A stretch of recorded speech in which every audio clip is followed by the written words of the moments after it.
വെള്ളിയാഴ്ച ജുമുഅയും പെരുന്നാളും ഒപ്പം വന്നാൽ അവിടെ ജുമുഅ നിർബന്ധമുണ്ടോ ഇല്ലേ എന്ന വിഷയം ഇപ്പൊ സോഷ്യൽ മീഡിയ അൽഹംദുലില്ലാഹ് സജീവമാണ്. മനുഷ്യന്മാർക്ക് ആ ഫത്വ, ആ ഒരു വിഷയം പഠിക്കാൻ അതൊരു അവസരമായി മാറി. കഴിഞ്ഞ വെള്ളിയാഴ്ച നമ്മൾ നടത്തിയ ഇതേ ചോദ്യത്തിലാണ്.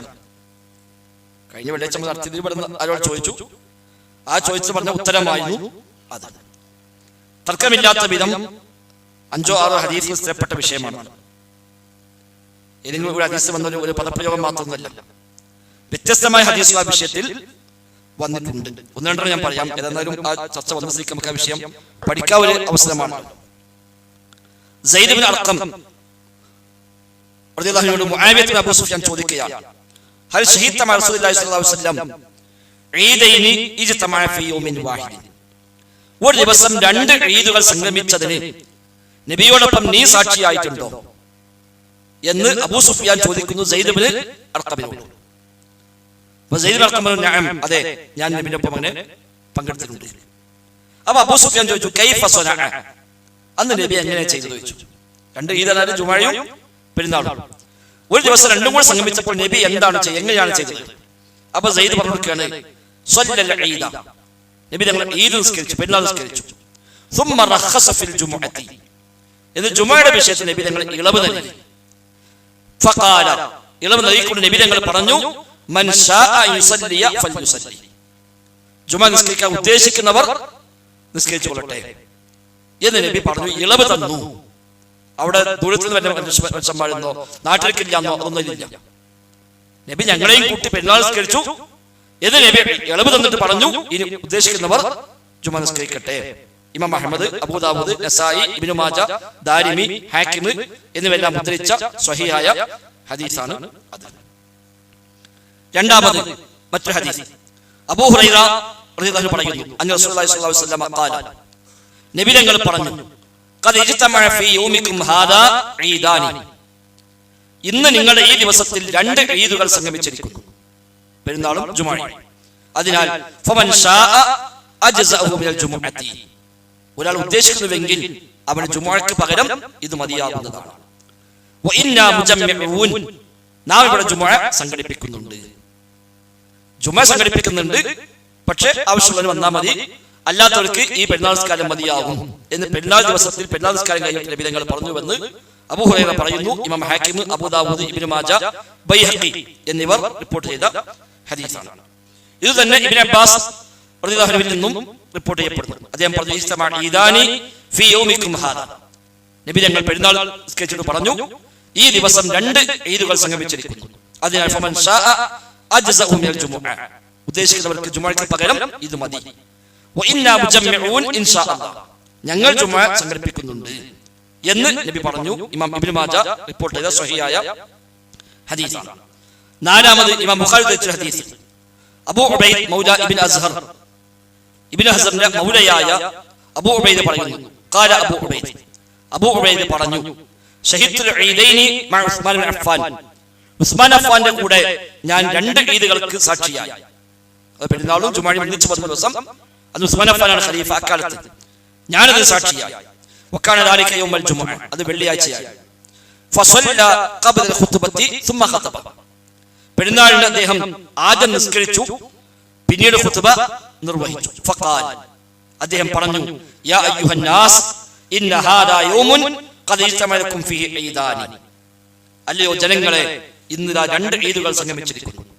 ഫമൻ അഹബ്ബ അൻ യന്തദ ജുമുഅത, ജുമുഅ കാത്തിരിക്കാൻ ഉദ്ദേശിക്കുന്ന ആളുകൾ, മിൻ അഹ്ലിൽ അവാലി, പ്രാന്തപ്രദേശങ്ങളൊക്കെ വന്ന ആളുകൾ ജുമുഅ കാത്തിരിക്കാൻ ഉദ്ദേശിക്കുന്നുവെങ്കിൽ ഫൽയന്തദിർ, കാത്തിരിക്കട്ടെ. വമൻ അഹബ്ബ അൻ യർജിഅ, ആരെങ്കിലും മടങ്ങിപ്പോകാൻ ഉദ്ദേശിക്കുന്നുവെങ്കിൽ ഫഖദ് അദിൻതു ലഹു, ഞാൻ അവന് സമ്മതം കൊടുത്തിരിക്കുന്നു.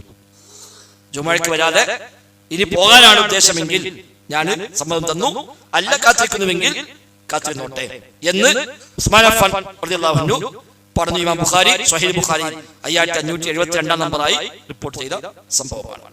ഇങ്ങനെ ധാരാളം ഹദീസുകളും സ്വഹാബത്തിന്റെ അധ്യാപനമെല്ലാം വന്ന വിഷയമാണ്. അത് നമ്മൾ ഒരു ക്ലാസ് മാത്രം പറഞ്ഞു പോയ ഒരു ഒറ്റ വാക്കോ ഒരു അബദ്ധം പറ്റിയതോ ഒന്നുമല്ല. എന്നാൽ ഷാഫി മദ്ഹബിൽ വെള്ളിയാഴ്ചയും ജുമുഅയും ഒപ്പം വന്നാലും പെരുന്നാളും ഒപ്പം വന്നാലും 2 നിർബന്ധമാണ്.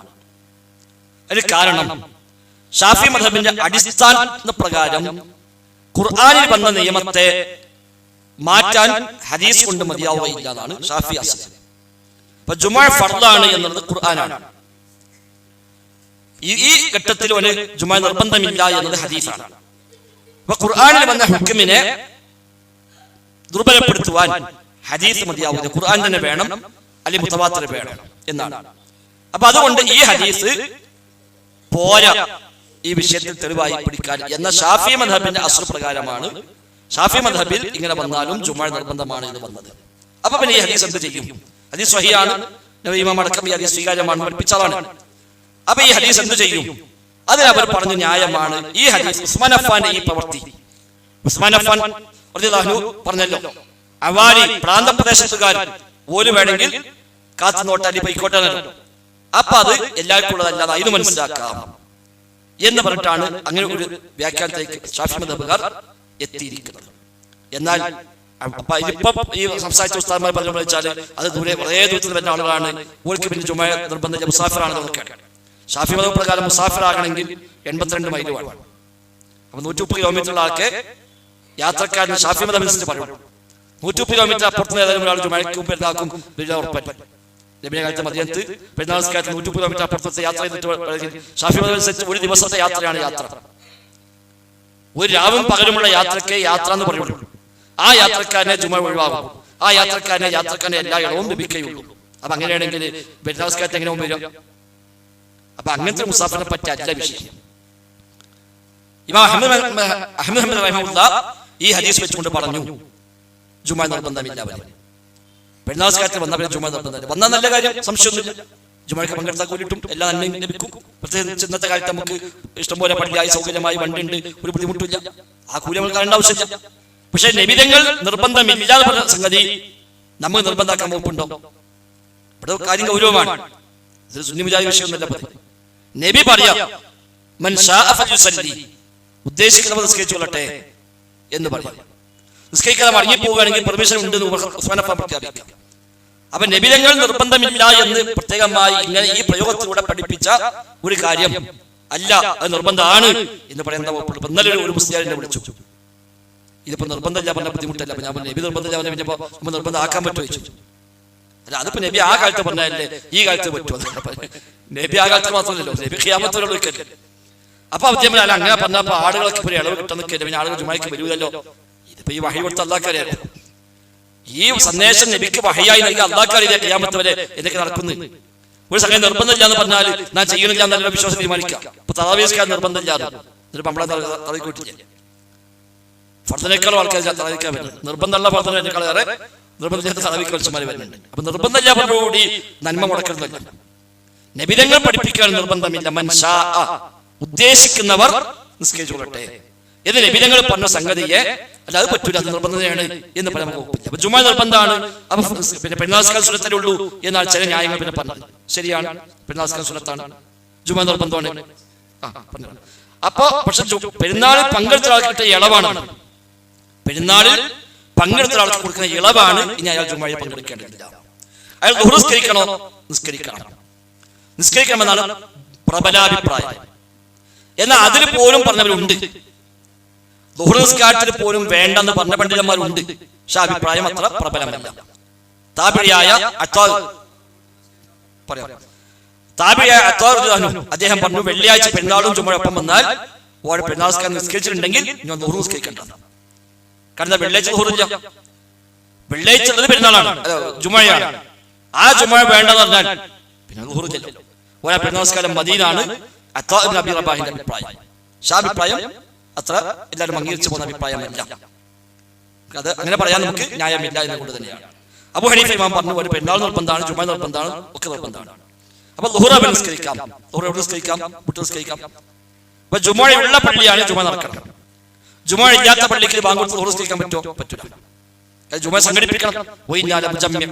നാം ജുമുഅ സംഘടിപ്പിക്കുന്നുണ്ട് എന്ന് നബി തങ്ങൾ പറഞ്ഞുകൊണ്ട് അന്ന് ബാങ്ക് വിളിക്കേണ്ടത് ജുമുഅയ്ക്കാണ്. അപ്പൊ ജുമുഅ ഉള്ള പള്ളിയിൽ ബാങ്ക് വിളിച്ച് ജുമുഅയാണ് നടക്കേണ്ടത്. ഓരോ വ്യക്തിക്കും ആ ജുമുഅയിൽ പങ്കെടുക്കുന്ന നിർബന്ധമുണ്ടോ? ഇല്ല. ജുമുഅ നടക്കുന്ന നിർബന്ധമുണ്ട്. അപ്പൊ കമ്മിറ്റികൾക്ക് ബാധ്യത ഉണ്ടാവും, ഖതീബിന് ഇമാമിന് നിർബന്ധം ബാധ്യത ഉണ്ടാവും. ഞാൻ ഇമാമെ വേറെ ഇമാമിനെ ഏൽപ്പിച്ചു മതി, അത് മതി, നടക്കുന്നുണ്ട് എന്ന് ഉറപ്പെടുത്തണം. അവിടെ എല്ലാവരും വരെ അവർക്ക് നിർബന്ധമില്ല. ജുമുഅ ഇല്ലാത്തൊരു പള്ളിക്ക് സാധാരണ ദുഹർക്ക് ബാങ്ക് കൊടുത്തിട്ട് ദുഹർ ജമാഅത്ത് നടത്താൻ പറ്റുമോ? ഇല്ല. അന്ന് നടത്തുകയാണെങ്കിൽ ജുമുഅയാണ് നടത്താൻ ഒരു വീട്ടിൽ നിസ്കരിച്ചാൽ മതി. അതാണ് അവൻ ചെയ്യേണ്ടത്. അപ്പൊ ഇത് ഷാഫി മദ്ഹബിന്റെ അടിസ്ഥാന പ്രകാരം ഓൾക്ക് അംഗീകരിക്കാൻ കഴിയാത്തത് മാത്രമാണ് ഉസ്താദുമാർ അത് പ്രശ്നമാക്കി മാറ്റി. ഞാൻ മനസ്സിലാക്കിയത് നമുക്കതിന് കുറച്ച് കൂലി കൊടുത്തിട്ടാനുള്ള ഒരു അവസരം ആണ്. വലിയ മെനക്കെടുത്ത് കുറച്ച് കൂലി ഇട്ടാണ്. അപ്പൊ അതിന് മറ്റൊരു കാര്യം മനസ്സിലായി. നമ്മളിപ്പോഴ ഞാൻ ഇപ്പൊ ഈ സംശയവാനൊക്കെ വിചാരിച്ചത് ഇപ്പൊ പള്ളിക്ക് ചെറിയ ക്ലാസ് അല്ലേ സംഗതി പേരോട് ഉസ്താദ് കിട്ടുന്ന സ്ഥലം അല്ലെങ്കിൽ അത് നമ്മളിവിടെ ഒരു ക്യാമറ വാങ്ങിയത് മുതലായി, നമ്മൾ പരിപാടി മുതലായി. ക്യാമറ കുറച്ച് പൈസ ബാക്കിയുണ്ട്, അതേ കൊടുത്താളി. ക്യാമറ കുറച്ച് പൈസ കൊടുക്കാൻ ബാക്കി കൊടുത്താലൊക്കെ ലാഭമാണ്. മുതലാളിയൊക്കെ ഒരുപാട് പഠിച്ചു നമ്മൾ കേൾക്കേണ്ടത് മനസ്സിലായി. മാത്രമേ ഇതെന്ന് വെച്ചാൽ ഇപ്പോ മുമ്പേ പറഞ്ഞ പോലെ വിഷയമാണ്. ഹുസൈൻ സാഹിബിന്റെ പ്രസംഗം ഈ വിഷയത്തിൽ എത്ര വന്നു, പഴയ പ്രസംഗങ്ങളൊക്കെ വന്നു. റഹ്മത്തുള്ളാഹി ഖാസിയുടെ പ്രസംഗം വരെ വന്നു. നബി അന്ന് പറഞ്ഞത് അത് സ്വകാര്യമാണ്, ഉണ്ടെണ്ടാറ് അത് സ്വകാര്യമാണ്. അത് ശരിയാണ്. കാരണം അവന് പറഞ്ഞു കഴിഞ്ഞപ്പോൾ ആൾക്കാർ ആരെങ്കിലും വരാക്കൊന്ന ഉദ്ദേശമായിരിക്കാം അദ്ദേഹത്തിന്. അപ്പൊ ഏതായിരുന്നാലും ഇത് അങ്ങനെ ഒരു ആക്ഷേപിക്കേണ്ട വിഷയമൊന്നുമില്ല. ഷാഫി മദ്ഹബ് അനുസരിച്ച് ജുമുഅ നിർബന്ധമാണ്. അത് ഞാൻ നേരത്തെ പറഞ്ഞ അസ്ലാണ്. ആ അസ്ലിന് ശരിയല്ല, ആ അസ്ൽ തന്നെ ശരിയല്ല. ഖുർആനിൽ വന്ന നിയമത്തെ മാറ്റാൻ ഹദീസ് വന്നാൽ മതിയാവുകയില്ല എന്ന അസ്ലാണ്. ആ അസ്ല് പറ്റൂല. ഖുർആനും ഹദീസും പ്രമാണം എന്ന നിലയ്ക്ക് ഒരുപോലെയാണ്. ഷാഫി മദ്ഹബിൽ പറയാൻ കാരണം ഖുർആനും ഹദീസും പ്രമാണമാണെങ്കിലും ഖുർആന് ബലം കൂടുതലാണ്, ഹദീസിന് ഖുർആനേക്കാളും ബലം കുറവാണ്. അപ്പൊ ബലം കൂടിയ ഒന്നിനെ മാറ്റാൻ ബലം കുറഞ്ഞ ഒന്നുകൊണ്ട് പറ്റുകയില്ല എന്ന തത്വമാണ് ഷാഫി മദ്ഹബിൽ സ്വീകരിച്ച പോകുന്നത്. പക്ഷെ പ്രമാണം എന്ന ബലം രണ്ടിനും ഒരുപോലെയുണ്ട്. ഖുർആനും ആ ബലമുണ്ട്, ഹദീസിനും ആ ബലമുണ്ട്. സ്ഥാനമാണ് കൂടുതലുള്ളത്. അതുകൊണ്ട് തന്നെ ബാക്കി എല്ലാ മദ്ഹബുകാരും പറഞ്ഞത് ഖുർആനിൽ വന്ന ഹുക്മിനെ ഹദീസ് കൊണ്ട് നസ്ഖ് ചെയ്യാനും തഖ്സീസ് ചെയ്യാനും ഒക്കെ പറ്റും തന്നെയാണ്. ആര് പറഞ്ഞിട്ടില്ലെങ്കിലും അത് തന്നെയാണ് ശരിയായ അഭിപ്രായവും. അതുകൊണ്ട് തന്നെ ഈ ഹദീസ് നമ്മൾ പറഞ്ഞു, ഒരു ഹദീസ് അല്ല, നബിതങ്ങൾ തന്നെ പറഞ്ഞ മൂന്നെണ്ണം നമ്മൾ തിരിച്ചു, ഉസ്മാൻ അഫ്ഫാൻ പറഞ്ഞ ഒന്നും നമ്മൾ പറഞ്ഞു. ഇതെല്ലാം പഠിപ്പിക്കുന്ന ആശയമാണ്. ഉദ്ദേശിക്കുന്നത് നിസ്കരിക്കാം, നിസ്കരിച്ച നല്ല കാര്യം, ജുമഅയ്ക്ക് വന്ന നല്ല കാര്യം, അതിന്റെ കൂലി കിട്ടും, എല്ലാ ഖൈറും ലഭിക്കും. ഒരാൾ ജുമഅയ്ക്ക് വന്നില്ല, അവനോട് നിർബന്ധം ഒഴിവാക്കി, ഫർള് ഒഴിവാക്കി എന്ന് പറഞ്ഞവനെ ആക്ഷേപിക്കാൻ നമുക്ക് വകുപ്പില്ല.